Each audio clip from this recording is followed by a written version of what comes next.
రాత్రి 12:30కు వారెంట్ లేకుండా గుండాలు ఉతికే పెద్ద పోలీస్ మాబ్ గ్యాంగ్ 2 విడతలలో వచ్చి అరెస్ట్ చేసి నల్లకుంట పోలీస్ స్టేషన్ కు తీసుకొని పోయింది.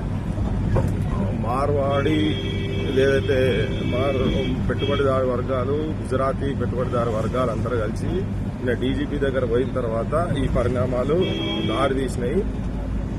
అక్కడ ఏదైతే మొండా మార్కెట్ లో ఇన్సిడెంట్ జరిగిన కాడ కొట్టినోళ్లను మాత్రం అరెస్ట్ చేయలే ఇప్పటిదాకా. కానీ మమ్మలను, ఈ ప్రాంత అస్తిత్వాన్ని కాపాడే ప్రయత్నంలో ఉన్నటువంటి మమ్మలను, నన్ను కానీ శ్యామ్ను కానీ అరెస్ట్ చేసి యూనివర్సిటీలో 2 పిల్లలను కానీ తీసుకొని పోలీస్ స్టేషన్ కు తిప్పుతున్నారు. తెలియకుండా పోలీస్ స్టేషన్ లో కొట్టినోడు బాగానే ఉన్నాడు. తెలంగాణ వాళ్ళు 1000 రూపాయలు 2 రూపాయలకు తాగి పంటలు అన్నోళ్ళు బాగానే ఉన్నారు. తెలంగాణ ప్రజలను రజాకారులు అన్నోడు బాగానే ఉన్నాడు. తెలంగాణ ప్రజలు ఊంచితే తినేటోళ్ళు అన్నోళ్ళు కూడా బాగానే ఉన్నారు.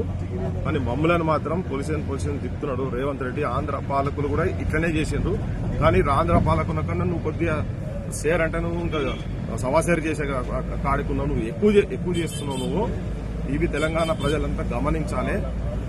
ఈ ముఖ్యమంత్రి ఆంధ్ర వాళ్ళ దగ్గర చెప్పులు మోసిన ముఖ్యమంత్రి ఇప్పుడు ఉత్తర హిందుస్థాన్కి వెళ్ళి వచ్చినటువంటి మార్వాడి వాళ్ళు ఇక్కడైతే దోపిడీ చేస్తుండ్రో, దోపిడీ చేసేటోళ్ళ గురించి మాట్లాడు. వాళ్ళు గుజరాత్ వాళ్ళు కావచ్చు, వాళ్ళ పైసలకు అమ్ముడు పోయి మమ్మల్ని ఇట్లా తెలంగాణ ప్రజలు ఇట్లా రోడ్ల మీద తెలంగాణ ఆకాంక్షలు తిరిగేటోళ్ళు రోడ్ల మీద తిప్పుతున్నాడు. ఇది ప్రజలు గమనించాలి.